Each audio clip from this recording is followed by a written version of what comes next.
Van Badham, who was described not by me as a writer, activist, and Twitter queen, which is, I think, like being the Red Queen in Alice in Wonderland, something like that. I went on her Twitter site today to find out how many followers she has, but apparently I'm not one of them because I'm blocked. And it kind of surprises me because I didn't know that I'd ever tried to follow her. But anyways, she said, and this was interesting, she said, I'm a Christian and a Marxist. And I thought, no. You can only be a Christian and a Marxist if you, well, there's a couple of ways. One is that you just want to be all things that are good at once, regardless of their internal contradictions. And so that would be one reason. And another reason would be that you don't know anything about Christianity or Marxism. And then the next would be that you're just compartmentalized. You know, like there's this idea that people can't hold two contradictory thoughts in their mind at the same time. Well, that idea was formulated by someone who's never met a human being, because you can hold like 50 contradictory thoughts in your head at the same time, as you know, whenever you argue with someone that you love, because you love them and maybe you even like them, but you also hate them and you wish that you could just crush them right there and then. And so, like, that's a lot of contradictory ideas, and that's probably only like half the contradictory ideas that are running through your mind at the moment. You know, so man, you're so full of contradictions that it's just beyond belief. And the only time, I mean, I know this because I read undergraduate essays. And what's interesting about undergraduate essays is it's so interesting because the undergraduate will make a claim in paragraph 1, and then in paragraph 7 will make the opposite claim, and they won't notice that they're intellectually incommensurate. And you know, that might happen 30 times in the essay. And the reason that works is because, well, they haven't been called on the paradoxes, but also because they haven't had to live the paradoxes through, because you really only straighten out your thought when you have like impulse A and impulse B, and they conflict at the same time, right? And you can either do one or the other, but not both. You know, if it's A today and B tomorrow, well, then you can hold those ideas simultaneously. But if it's A or B right now, then you have to decide, is A more important or is B more important? You have to put them in a hierarchy, and then you have to act them out, and you have to see what happens. And so then you find out if you're full of contradictions, and part of the way that you iron out your contradictions, which is very, very hard to do, is that you go out and you do a whole bunch of things in the world, like Socrates did. You go out and you have your adventure in the world, and you put your ideas to the test, and those that work out in a paradoxical or counterproductive manner you dispense with or put lower on the priority list or something like that. And that's how you discover that, you know, you can't hold incommensurate views simultaneously. Carl Jung said that something like, paradoxical views that are not made conscious will be played out in the world as fate. And that's really worth thinking about too. So if you have your, let's call it your typical negative experience, you know, this thing that just seems to just keep happening to you, bad luck, let's call it, it's highly probable that there's a set of ideas that are occupying you, preoccupying you, possessing you, that are driving you in this direction continually, and that you can't or won't work out the contradiction, and as a consequence, you know, maybe you think every woman is your mother, and you haven't noticed that you think that, and that you know, and it is something that people think, because women are, or mothers are women, and it's not a bad initial template, but you know, you gotta modify it to some degree. And you know, if that's an unconscious idea that you have and you continue to play it out, you may run into your continual habitual negative experience with women, and you'll wonder what the hell is wrong with women, but it isn't the women that has the problem, it's you.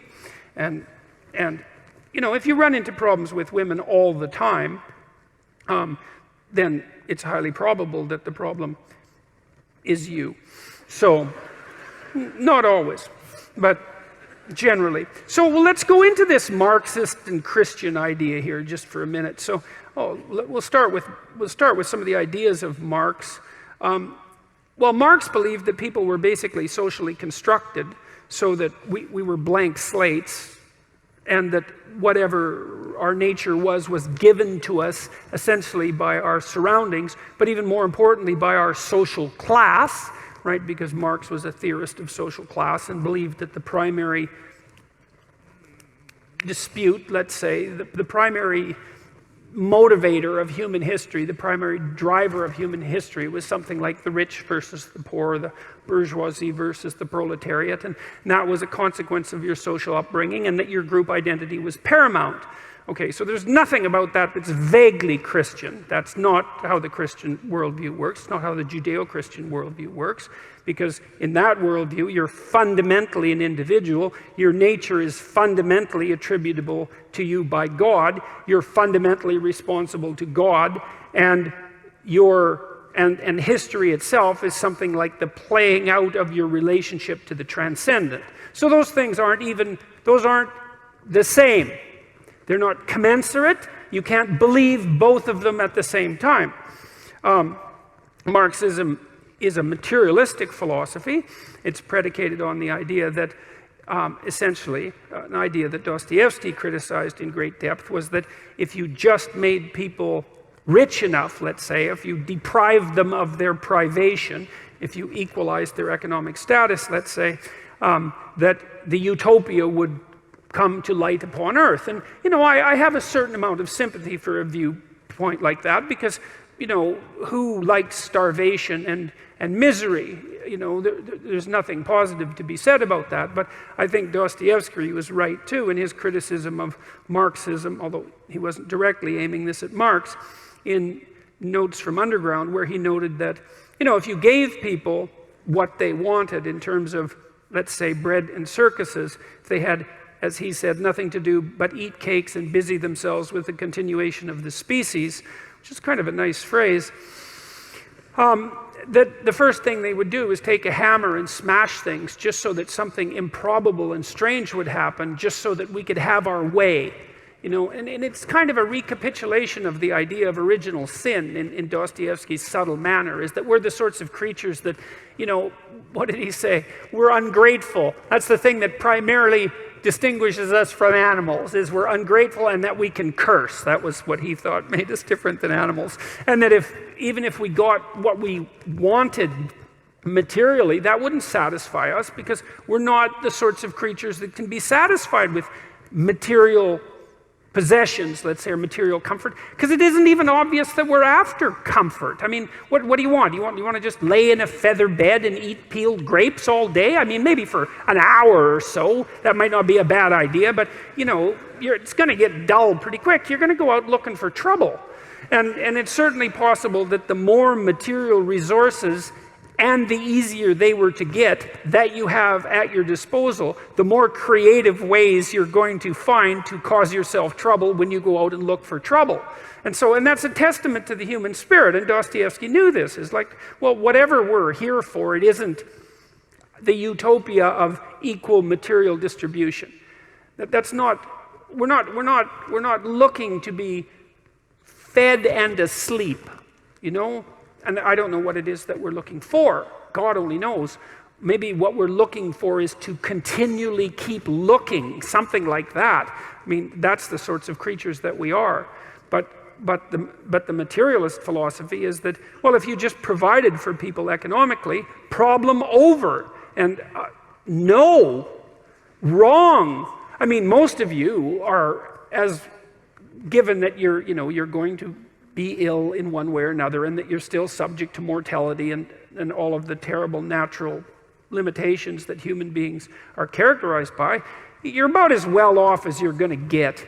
The economic data already show that once you have enough money so that bill collectors aren't chasing you, which basically puts you, say, at the kind of in the upper reaches of the working class or maybe the lower end of the middle class, something like that, that additional money has absolutely no effect whatsoever on your self-reported well-being, which is something like a combination of positive emotion and absence of negative emotion.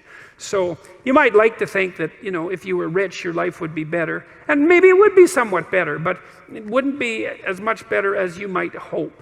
And that's because you'd still have most of the problems that people have. You know, you still maybe wouldn't get along with your sister, and you'd still get divorced, and maybe you'd even be more likely to. And there'd still be illnesses that would beset you. You'd be able to deal with them perhaps with some degree of more urgency.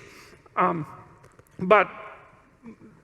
you'd still have the problem with what the hell your life is for and what you're doing on the planet and how to conduct yourself in the proper way. And so